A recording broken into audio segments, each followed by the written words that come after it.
नमस्कार मित्रांनो, मी सामाजिक कार्यकर्ता तातेराव भुजंग. तर आज आम्ही या नेपूर प्रकल्पाच्या या ठिकाणी आलो असता तर बरेच ऊसतोड कामगार आम्हाला या ठिकाणी भेटले आणि भेटत असताना त्यांनी आम्हाला ओळखलं की आम्ही तुमच्या सोशल मीडियावर व्हिडिओ त्या ठिकाणी पाहतो. तर कुठेतरी आमच्या ऊसतोड कामगाराची तुम्ही आमची व्यथा ही जनतेसमोर मांडा आणि आमची व्यथा पाहून कुठेतरी शासनाने आम्हाला मदत त्या ठिकाणी जाहीर केली पाहिजे असं या तरुण कामगारांचं या ठिकाणी म्हणणं आहे. कारण त्यांनी सांगितले की 2 पैसे मिळवण्यासाठी आम्ही आमचा परिवार गावी त्या ठिकाणी ठेवून आज आम्ही या पाण्याच्या ठिकाणी एक वस्ती करून त्या ठिकाणी राहतो. कारण मित्रांनो, एक विचार करण्याची गोष्ट आहे, आपण सलाबच्या घरात असून आपल्याला त्या ठिकाणी थंडी वाजते, पण या लोकांना काम करून त्या ठिकाणी एका थंडीच्या ठिकाणी त्या ठिकाणी ते त्यांची झोपड्या करून त्या ठिकाणी राहतात. तर कुठेतरी विचार करण्याची गोष्ट आहे. कारण एकीकडे आपण म्हणतो की भारत हा डिजिटल इंडिया होत चाललेला आहे, पण कुठेतरी खेडोपाड्यामध्ये अजूनही असा बराच समाज, अजूनही असा एक वर्ग आहे की तो अजून शिक्षणापासून वंचित आहे. जर या लोकांना आज हे तरुण तुम्ही पाहू शकता, एकदम सदृढ तरुण आहे, मिलिटरीमध्ये पोलीसमध्ये जाणारे तरुण होते, पण यांच्या शिक्षणाच्या वयामध्ये जर यांना चांगलं शिक्षण या ठिकाणी मिळालं असतं तर आज या मुलांच्या हातामध्ये कोयता नसून तर पेन या ठिकाणी राहिला असता. कारण पेनाच्या माध्यमातून कोणताही अधिकारी कोणतीही लढाई ही पेनाच्या माध्यमातून त्या ठिकाणी लढवली जाते, पण यांना त्यांच्या शिक्षणाच्या वयामध्ये पेन हा दाखवला त्यांच्या हातात हे कोयता या ठिकाणी देण्यात आला. तर कुठेतरी एक दुर्भाग्य मला वाटतं की या अशा तरुणांना आपण पाहू शकता की एकदम यंग म्हणजे एकदम सदृढ असे तरुण आहे, पण कुठेतरी आज ऊसतोडीचा कोयता हातात घेऊन या ठिकाणी मजुरी करतात. वकील साहेब, तुम्ही तर निश्चित याचं दिवसा ऊसतोडीचं या ठिकाणी उदाहरण सांगितलं, पण ऊस तोडत असताना ज्या वेळेस त्या शेतामध्ये ते ऊस तोडत राहतो आणि ते ऊस तोड्याची जेव्हा ट्रक ती गाडी किंवा ट्रॅक्टर त्या ठिकाणी भरण्यात येते तर त्या ट्रॅक्टरचा किंवा त्या ट्रकचा भरण्याचा टायमिंग त्या ठिकाणी नसतो. जर हे लोक दमून तकून आपल्या झोपडीमध्ये झोपेला असले तर अचानक त्या ठिकाणी गाडी येते आणि तो मुकदम यांना झोपेतून उठवतो की त्याला आपल्याला ट्रक त्या ठिकाणी भरायची, आपल्याला ट्रॅक्टर त्या ठिकाणी भरायचंय.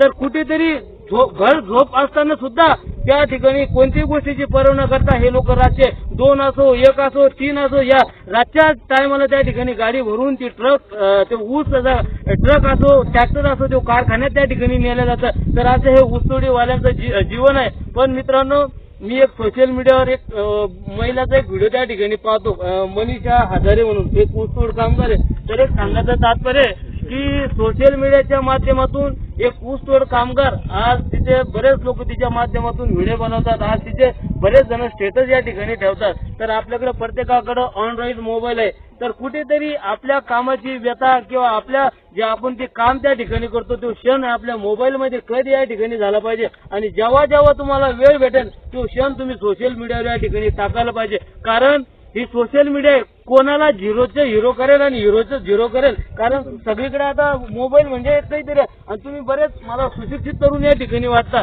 तर कुठेतरी आपण सोशल मीडियाचा वापर या ठिकाणी करावा. आणि वकील साहेब, तुम्ही शिक्षणाचा मुद्दा या ठिकाणी उचलला तर ही खरंच काळाची गरज आहे. कारण तुम्ही त्या ठिकाणी येत असताना तुमचे बरेच मुलं तुमच्या सोबत त्या ठिकाणी असतात आणि सोबत असताना कुठेतरी त्या मुलांचं शिक्षणापासून वंचित त्या ठिकाणी राहतात. आणि जसं तुम्ही या ठिकाणी ऊसतोड कामगार झाले तशी तुमची पिढी सुद्धा त्या ठिकाणी ऊसतोड कामगार त्या ठिकाणी होते. तर कुठेतरी या लहान मुलांना, कारण तुमचं आयुष्य गेलं, तुमचं जाऊ द्या, काळ तसा होता म्हणून ठीक आहे, पण आता येणारा काळ हा बिकट परिस्थिती आहे. कारण जो मुलगा चांगला राहील, जो नोकरीला राहील, काहीतरी चांगल्या प्रकारे एखादं 2 पैसे कमवून त्याच मुलाचे लग्न या ठिकाणी आता होतात. कारण की मुलीचं प्रमाण खूप मोठ्या प्रमाणात कमी या ठिकाणी पडलेलं आहे. तर तुमच्या येणाऱ्या पिढीला कुठेतरी चांगलं शिक्षण, कुठेतरी नोकरी या ठिकाणी लागली पाहिजे. तर याच माध्यमातून मी शासनाला या ठिकाणी विनंती करतो की प्रत्येक गावाला यांच्या झोपड्या ज्यावेळेस ऊसतोडीचं काम त्या ठिकाणी चालू असतं तर शासनाने जे 5वी 6वी बालवाडीच्या ज्या महिला ज्या शिक्षिका त्या ठिकाणी असतात ते त्यांनी या वाड्या वस्त्यामध्ये ज्या मुलांना बरोबर आपल्या शाळेच्या ठिकाणी घेऊन जाणे, कोणत्याही शाळेत नाव टाकायची अट न ठेवता जेव्हा जेव्हा ते त्या ठिकाणी तिथं समजा 2 महिने असो, 3 महिने असो, तर त्या गावामध्येच त्यांना त्या ठिकाणी शिक्षण दिलं पाहिजे. म्हणजे जेणेकरून त्यांचं जो शिक्षण त्यापासून ते वंचित राहतात आणि परत त्यांच्या गावाच्या गेल्याच्या नंतर त्यांच्या शाळेमध्ये त्यांना शिक्षण त्या ठिकाणी भेटलं पाहिजे. तर बरेच सांगायचा मुद्दा, बऱ्याच वकील साहेबांनी खूप चांगलं मार्गदर्शन केलेलं आहे की कुठेतरी या कामगाराकडे शासनाने लक्ष दिलं पाहिजे. बरेच तुम्ही उचलवारी घेऊन तुमचा परिवाराचा एक विचार मनामध्ये धरून तुम्ही तुमचं घरदार सोडून या ठिकाणी एक जीवाची पर्वा न करता त्या ठिकाणी मोल मजुरी करतात आणि कुठेतरी तुमच्या कामाचा मोबदला पाहिजे तसं तुम्हाला त्या ठिकाणी मिळत नाही. कारण बरेच जणांचं कमिशन तुमच्या मागे लपलेलं असतं. प्रत्येक कोयत्यामागं मला वाटतं मुकरदमाचं कमिशन या ठिकाणी लपलेलं असतं. तर कुठेतरी शासनाला मी एक विनंती करतो की या कामगारांना मुकरदमाच्या माध्यमातून न डायरेक्ट कारखान्याच्या माध्यमातून यांना त्या ठिकाणी समाविष्ट केलं पाहिजे. कारण त्यांच्या कोयत्यामागं जो मुकरदम त्या ठिकाणी कमिशन खातो हे कमिशन कुठेतरी थांबलं पाहिजे. कारण आयत्या पिठावर हे मुकरदम त्या ठिकाणी रेगा मारतात. तर कुठेतरी या लोकांची मेहनत ह्या लोकांची राहते, पैसे मरमर करणारे हे राहतात आणि कुठेतरी एक आयत्या पिठावर रेगा मारणारे हे मुकरदम वेगळे राहतात. तर मी शासनाला किंवा कारखान्याला एक विनंती करतो की कुठेतरी आपण या लोकांच्या डायरेक्ट वाड्या वस्त्यामध्ये संपर्क साधून ज्यांनाही हे कामगार असतात ऊसतोड कामगार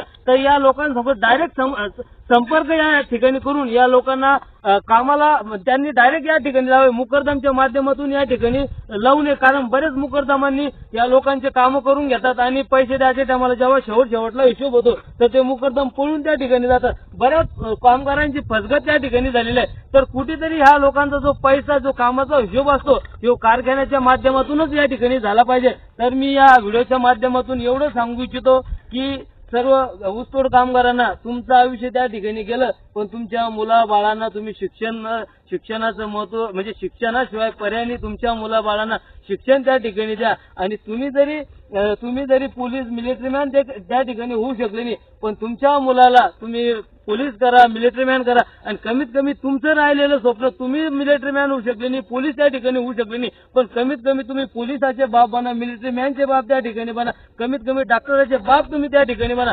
तुमचं स्वप्न तुमच्या मुलांमध्ये बघा आणि त्या मुलांना सुद्धा शिक्षणासाठी प्राधान्य द्यावं एवढंच मी या ठिकाणी विनंती करतो. आणि माझे 2 शब्द आपण या ठिकाणी ऐकून घेतले आणि मी खास करून ऍडव्होकेट शंकरजी वानखेडे साहेब आमचे छत्रपती संभाजीनगरचे ते भावी खासदार म्हणून इच्छुक आहे. तुम्ही म्हणतात ना का वकील साहेबाला आम्ही सगळीकडे पाहतो तर याला कारण आहे येणाऱ्या लोकसभा निवडणुकीला वकील साहेब खासदारकी या निवडणुकीसाठी उभं राहणार आहे. तर म्हणून हे पूर्ण आपल्या जिल्ह्यामध्ये सगळीकडे त्या ठिकाणी फिरत असतात. आपण त्यांची गाडी पाहिलं ओळखलं का बाबा वकील साहेब त्या ठिकाणी येले. तर कुठेतरी या त्यांचं एक राजकारणी तर आहेच पण कुठेतरी एक शोषित वंचित पीडितांच्या घराण्यातून या ठिकाणी आलेलं आहे. तर त्यांना कळतं की बाबा आपल्याला जसं आपण कष्टातून मी जसं याच्यातून या शून्यातून त्या ठिकाणी जग निर्माण केलं तर माझा हा समाज त्या ठिकाणी कुठेतरी शिक्षणापासून वंचित त्या ठिकाणी राहिला नाही पाहिजे. मी जसं वकील झालो तसा माझा हा सर्व समाज कोणी डॉक्टर झाला पाहिजे, कोणी वकील झाला पाहिजे, कोणी इंजिनियर झाला पाहिजे. याच आशेने वकील साहेब राजकारणामध्ये येणाऱ्या काळात प्रयत्न या ठिकाणी करणार आहे. त्यांच्या माध्यमातून कुठेतरी या शोषित वंचित पीडितांना न्याय देण्याचं काम वकील साहेब येणाऱ्या काळात या ठिकाणी करणार आहे. म्हणून त्यांची वाटचाल येणाऱ्या खासदारकी निवडणुकीसाठी आहे. तर मी आपल्या या व्हिडिओच्या माध्यमातून आपल्या छत्रपती संभाजीनगर मधील सर्व मतदार बंधूंना या ठिकाणी विनंती करतो की वकील साहेब येणाऱ्या लोकसभा निवडणुकीसाठी इच्छुक आहे आणि येणाऱ्या निवडणुकीला आपण त्यांना सर्वांनी सहकार्य या ठिकाणी करावे अशी मी आपणास या ठिकाणी विनंती करतो. धन्यवाद.